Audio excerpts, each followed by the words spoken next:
السلام علیکم۔ ہاں جی جناب، تو کیسے ہیں آپ لوگ؟ خوش آمدید میرے چینل میں۔ میں امید کرتی ہوں آپ سب خیریت سے ہوں گے، یوں ہی خوش رہیں، مسکراتے رہیں، خوشیاں بانٹتے رہیں۔ میں ہوں آپ کی ایمان اور میں آپ کی خدمت میں کہانیاں لے کے آتی رہتی ہوں۔ آج بھی اسی غرض سے آپ کی خدمت میں حاضر ہوں۔ کہانی کو آخر تک لازمی سنیے گا۔ چلتے ہیں کہانی کی طرف۔ کہ کہانی جس کی ہے اسی کی زبانی آپ کی خدمت میں حاضر کرنے ہیں۔ کمال کر دیا بھائی تم نے تو، ولید نے فرید کو اپنی کیبن میں آتی دیکھ کر کہا۔ تمہاری پیرانارمل کہانیوں نے تو ہمارے چینل کی TRP کو 4 چاند لگا دیے۔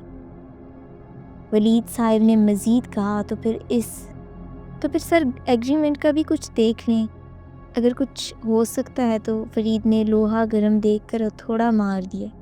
ولید صاحب نے کہا، ارے وہ تم فکر نہ کرو، وہ بھی ہو جائے گا، بس تم کہانیاں لاتے رہا کرو۔ فرید نے کہا، ویسے پچھلی دفعہ ایکسپینسو کچھ زیادہ ہی لگ گئے تھے۔ ہاں تو اکاؤنٹ سے پیمنٹ لے لو نا اس کی۔ ویسے پچھلی کہانی تھی بہت کمال کی، تم نے خود فرنٹ فلاور سے نیچے گر کر بے ہوش ہونے کی ایکٹنگ کی تھی۔ کیا کمال کی ایکٹنگ تھی، تم نے کیسے کر لیتے ہو یہ سب؟ ولید صاحب نے فرید سے پوچھا۔ فرید 25 سالہ شخص تھا جو ایک نجی TV چینل میں کام کرتا تھا۔ وہ ایک پروگرام کرتا تھا جس کے لیے الگ الگ لوکیشن سلیکٹ کرنی پڑتی تھی اور پھر وہاں جا کر کسی جعلی بھوت، چڑیل یا جن وغیرہ کی موجودگی کو ظاہر کرتا۔ اس چیز کا حقیقت سے کوئی تعلق نہیں تھا، جیسے مٹی کے اندر ایک پائپ چھپا کر دوسری طرف سے پریشر دیتا تھا، جس سے مٹی اڑتی اور لوگوں کو لگتا کہ جیسے یہاں واقعی کوئی بھوت پریت کا سایہ ہے۔ مگر یہ سب اس قدر صفائی سے کرتا کہ دیکھنے والوں کو یقین ہو جاتا۔ اس کے ساتھ 3 اور لوگ بھی ہوتے تھے جو اس کی مدد کرتے تھے۔ تمہارا یہ پروگرام بھی ہٹ ہو گیا بھائی، مبارک ہو، کائنات نے فرید کو چائے دیتے ہوئے کہا۔ فرید نے کہا، ہاں بھائی، بس اللہ کا کرم ہے۔ کائنات نے اسے تنبیہ کی کہ ہاں تو اسی خدا کا واسطہ ہے، تمہیں سدھر جاؤ۔ سمجھا کر تھک گئی ہوں کہ ایسے اوٹ پٹانگ کام نہ کیا کرو۔ کبھی کسی دن کسی اصلی جن یا بھوت سے پالا پڑ گیا تو لینے کے دینے پڑ جائیں گے۔ فرید نے کہا، ارے ایسا کچھ نہیں ہوتا، بس یہ لوگوں کے دلوں کا ڈر ہے جس سے ہم فائدہ اٹھاتے ہیں۔ فرید بھائی، اس دفعہ ہم کون سی لوکیشن پہ جائیں گے؟ علی نے پوچھا۔ فرید بولا، ارے علی بھائی، یہی سوچ رہا ہوں، کب سے ہم خالی اور ویران لوکیشن پر تو بہت گئے ہیں، سوچ رہا ہوں اس بار کچھ الگ کیا جائے۔ فرید نے کچھ سوچتے ہوئے بولا۔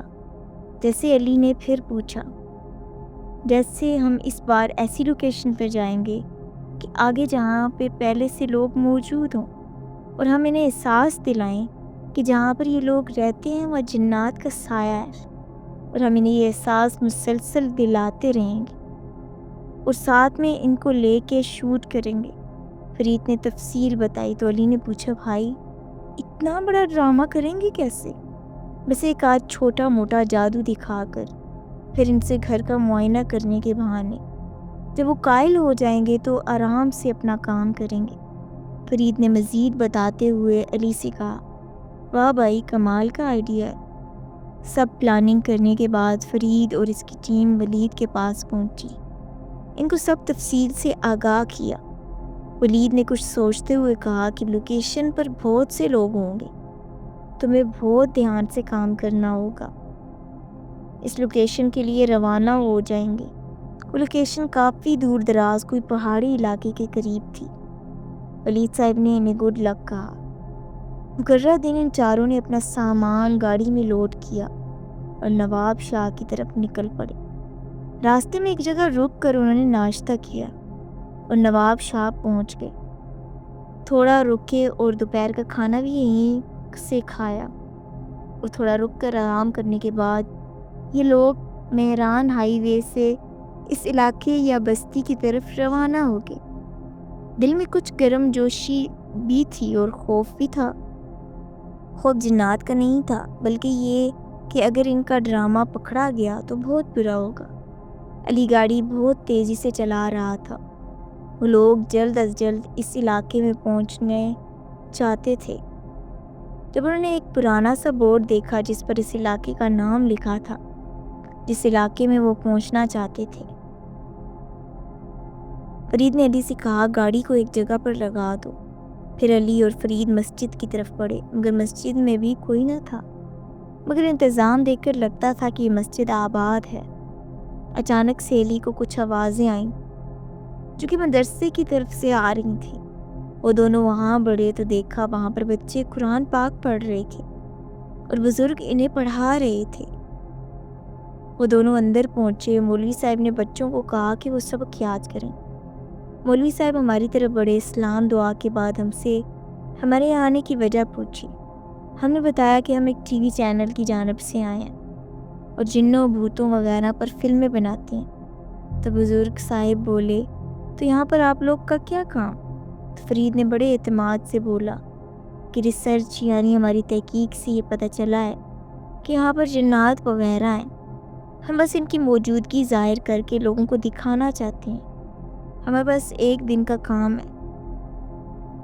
فرید اور علی کو غور سے دیکھا اور مسکراتے ہوئے بولے بھائی ہم سادہ لوگ ہیں اور اتنے سالوں سے یہاں رہتے آ رہے ہیں، ہم نے تو آج تک ایسا کچھ محسوس نہیں کیا۔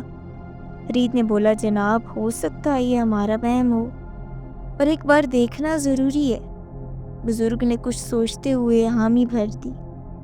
فرید نے خوش ہوتے ہوئے بزرگ سے پوچھا کہ مولوی صاحب یہاں پر ہمارے رکنے کے لیے کوئی جگہ ہے؟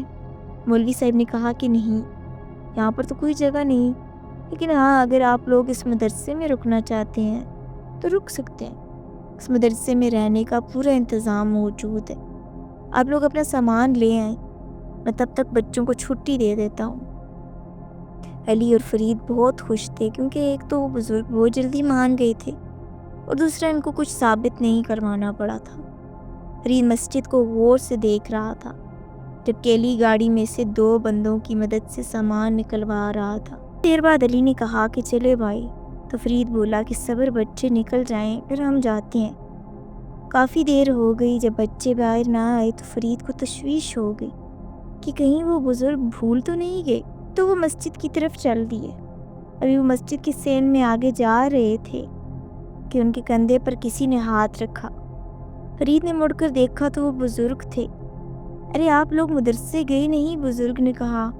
فرید نے کہا کہ ہم لوگ بچوں کے باہر نکلنے کا انتظار کر رہے تھے۔ بزرگ نے فرید کی غلط فہمی دور کرتے ہوئے کہا کہ بچے تو کب کے جا چکے۔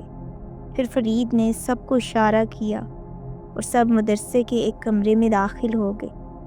کمرے کے اندر 2 دریاں بچھی ہوئی تھیں اور روشنی کے لیے دیے جلائے گئے تھے۔ سونے کے لیے چادر اور تکیوں کا انتظام پہلے ہی کر دیا گیا۔ فرید دل میں سوچتے ہوئے یہ کب اور کس نے رکھے؟ خیر سے زیادہ نہ سوچتے ہوئے ان چاروں نے اگلے دن کی تیاریاں شروع کر دی۔ فرید کے دل میں خیال آیا کیوں نہ ہم اس مسجد کو ہی اپنی لوکیشن بنا لیں۔ سب نے اس کی بات سے اتفاق کرتے ہوئے کہا کہ اچھا ٹھیک ہے، اور ان چاروں نے اس مسجد میں خفیہ کیمرہ لگانا شروع کر دیے اور یہ سوچا کہ جب صبح مولوی صاحب آئیں گے یہ سب مل کر ان سے یہ کہیں گے کہ انہوں نے یہاں پر کچھ غیر مرئی طاقتوں کو محسوس کیا ہے، تو ہم سب اسی جگہ کام کریں گے اور ساتھ میں مولوی صاحب کو شوٹنگ میں شامل کریں گے۔ ابھی یہ باتیں ہو ہی رہی تھیں کہ ان کے دروازوں پر دستک ہوئی۔ انہوں نے دروازہ کھول کر دیکھا، سامنے نہایت خوبصورت بچہ تھا اور کس کے ہاتھ میں ایک بڑی سی ٹرے تھی کہ مولوی صاحب نے آپ لوگوں کے لیے کھانا بھجوایا۔ ان لوگوں نے ٹرے سے کپڑا ہٹایا تو ان لوگوں کے لیے حیرت کی انتہا نہ رہی۔ قسم قسم کے کھانے پکائے ہوئے تھے اور ساتھ میں مٹھائی بھی تھی۔ ان لوگوں نے خوشی سے وہ کھانا کھایا۔ اس وقت کافی رات ہو رہی تھی تو انہوں نے سارے دیے گل کر دیے۔ باہر بستی میں مکمل طور پر سناٹا تھا اور یہ چاروں اپنی جگہ پر سونے کے لیے لیٹ گئے۔ فرید کو کچھ عجیب سا محسوس ہو رہا تھا اور اس کو نیند نہیں آ رہی تھی، لیکن اگلے دن جلدی اٹھنے کے خیال سے اس نے سونے کی کوشش کی، نہ جانے اس کی پھر کب آنکھ لگ گئی کہ ابھی تھوڑی دیر ہی گزری تھی کہ دھماکے کی آواز سنائی دی۔ دھماکہ تیز تو نہیں تھا، لیکن اس قدر خاموشی میں چھوٹے سے دھماکے کی آواز بھی زیادہ محسوس ہو رہی تھی۔ علی اور فرید دونوں اٹھ گئے۔ کیا تم نے کچھ آواز سنی؟ یہ دونوں اٹھ کر کمرے سے باہر کس چیز کا دھماکہ ہوا یہ دیکھنے کے لیے چل دیے۔ علی نے کہا کہ صبح ہوتے ہی یہاں دوسرا نصب کر دیں گے۔ یہ دونوں مدرسے کا جائزہ لیتے ہوئے دوبارہ آ کر سو گئے۔ انہوں نے ایک جگہ جہاں پر کیمرہ نصب کیا تھا اس میں سے دھواں نکل رہا تھا اور وہ تباہ ہو چکا تھا۔ تو فرید نے کہا کہ کیسے ہو سکتا ہے؟ علی نے کہا کہ صبح ہوتے ہی یہاں دوسرا لگا دیں گے۔ یہ دونوں مدرسے کا جائزہ لیتے ہوئے دوبارہ آ کر سو گئے۔ ابھی پھر سے کچھ دیر نہ گزری تھی کہ کچھ آوازیں آنا شروع ہو گئیں۔ فرید نے علی کو اٹھایا۔ ابھی آواز دینا ہی چاہیے تھی کہ علی نے فرید کے منہ پر ہاتھ رکھ دیا اور وہ آواز کو سنتے ہوئے وہ آواز لکڑی کے ایک پارٹیشن کے پیچھے سے آ رہی تھی۔ فرید اور علی نے ایک دوسرے کا ہاتھ تھاما اور وہاں دیکھا تو ان دونوں کی آنکھیں پھٹی کی پھٹی رہ گئی۔ وہاں ایک نور تھا جس میں سے آوازیں آ رہی تھیں، شاید بہت سے بچے جیسے پڑھ رہے ہوں۔ فرید نے علی سے پوچھا کہ کیمرہ کہاں ہے؟ جاؤ کیمرہ لاؤ، اس سے اچھا فوٹیج شاید ہی کسی نے بنایا ہو۔ فرید نے کیمرہ دیکھا تو وہ کام ہی نہیں تھا کر رہا۔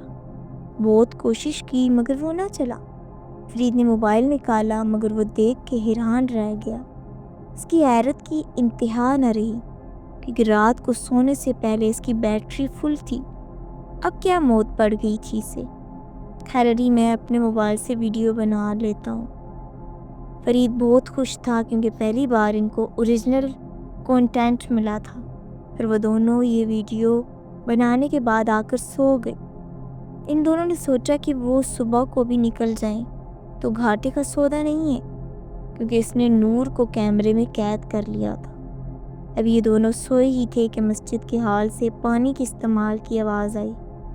یہ دونوں جب مسجد کے ہال میں پہنچے ان کی حیرت کی انتہا نہ رہی۔ 15 سے 20 بچے صفے باندھے کھڑے ہو گئے اور ایک لمبے قد کے مولوی اور یہ سب کے سب نور میں لپٹے ہوئے تھے۔ ان کے بدن سے اس قدر روشنی نکل رہی تھی کہ ہر طرف نور ہی نور کا عالم تھا۔ میں نے اور علی نے تھر تھر کانپنا شروع کر دیا۔ ہم دوبارہ سے اپنے کمرے کی طرف دوڑے اور سر سے پاؤں تک چادر تان لی۔ مجھے ایسا محسوس ہوا کہ ایک سایہ میری طرف بڑھ رہا ہو۔ میری تھر تھراہٹ کپ کپی میں اختیار ہو چکی تھی۔ وہ سایہ میرے بہت قریب آ چکا تھا۔ کس سائے نے میری چادر کھینچ لی۔ وہ بچہ تھا، بہت پیارا بچہ، نور میں لپٹا ہوا۔ اس کے روشن چہرے پر کالی آنکھیں تھیں اور امامے کے پیچھے سے لہراتے ہوئے اس کے بال۔ اس نے چادر کھینچ کر مجھ سے کہا، آئیے ذکر خدا میں شامل ہوں ہمارے ساتھ۔ میرا یہ سننا تھا اور مجھے ہوش نہ رہا۔ صبح آنکھ کھلی، وہ بزرگ خود ناشتہ لے کر آ گئے۔ ہم نے ناشتہ کیا اور میں نے علی سے کہا کہ بوریا بسترا اٹھاؤ اور یہاں سے چلو۔ پر ہوا کیا ہے؟ ہماری شوٹ کا کیا ہوگا؟ علی نے کہا۔ پھر میں نے اس سے رات والی بات بتائی تو وہ بھی گھبرا گیا۔ ابھی ہم یہ بات کر رہے تھے کہ وہ بزرگ آ گئے اور میری طرف معنی خیز آنکھوں سے دیکھا اور بولے مجھے کہ جس کام سے آئے تھے وہ کام شروع کریں گے یا نہیں۔ میں نے کہا وہ اچانک سے ہمیں کوئی کام یاد آ گیا جسے کرنے کے بعد ہم دوبارہ یہاں آئیں گے۔ انہوں نے کہا بہت بہتر اور چلے گئے۔ یہاں پر ہم نے جتنے بھی کیمرے نصب کیے تھے ہم نے وہ سب نکالے اور ہم بزرگ کو خدا حافظ کہہ کر ہم نواب شاہ پہنچے تو ہماری جان میں جان آئی۔ ہم وہاں رک کر ایک ہوٹل میں چائے پینے لگے۔ ابھی بات ہی کر رہے تھے کہ چائے والا بولا، کراچی کے ہو کیا یہاں گھومنے آئے تھے؟ فرید نے اس کی بات سنی تو جواب دیا، نہیں بھائی، یہاں سے آگے ایک وادی ہے وہاں پر گئے تھے۔ بھائی وہاں کیا ہے؟ خالی میدان، نہ بستی نہ آبادی، وہاں ایسا کچھ نہیں ہے گھومنے جیسا۔ ہم نے جب یہ سنا تو ہمارے رونگٹے کھڑے ہو گئے۔ ہم اللہ اللہ کر کے کراچی پہنچے تو 2 دن تک تو کسی کی ایسی حالت نہ تھی کہ کچھ کام کرے۔ 2 دن کے بعد علی میرے پاس آیا اور بولا کہ بھائی ہم نے جو کیمرے لگائے تھے ان میں کچھ تو ریکارڈ ہوا ہوگا۔ میں نے کہا شاید۔ پھر ہم نے لیپ ٹاپ سے کنیکٹ کر کے دیکھا، اس میں جو دیکھا وہ ہمارے چینل کی TRP بڑھانے کے لیے کافی تھا۔ اس میں بہت سے نورانی بچے تھے جو ادھر ادھر گھوم رہے تھے۔ پھر وہ پڑھنے بیٹھ گئے، بہت سے معاملات ریکارڈ ہوئے تھے۔ آخر میں جو دیکھا وہ ہماری سمجھ سے بالا تر تھا۔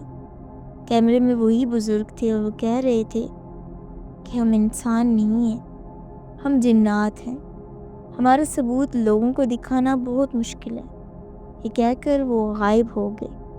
ہم فوراً دفتر پہنچے۔ ولید صاحب نے ہمیں خوش آمدید کہا۔ ہم نے کہا سر آج ہم جو ویڈیو لائے ہیں وہ آپ کے چینل کو ملک کا سب سے بڑا چینل بنا دے گی۔ ہم نے ویڈیو چلائی لیکن ہماری حیرت کی انتہا نہ رہی۔ اس ویڈیو میں کچھ بھی نہ تھا، وہ مکمل طور پر بلینک تھی۔ ہم نے تینوں کیمرے چیک کیے لیکن وہاں پر ایک بھی فوٹیج نہیں تھی۔ علی کا موبائل دیکھا کیونکہ اس میں بھی ریکارڈنگ تھی مگر وہ بھی خالی تھی۔ ولید صاحب بولے یہ کیا؟ ہم نے لاکھ قسمیں کھائیں، پوری تفصیل بتائی مگر انہوں نے یقین نہ کیا۔ ہم الٹے قدموں سے واپس پلٹے تو بزرگ کی وہ بات یاد آ گئی، ہمارا ثبوت لوگوں کو دکھانا بہت مشکل ہوتا ہے۔ یہی وجہ ہے کہ لوگ جنات کی کہانیاں سنانے والوں کا یقین نہیں کرتے۔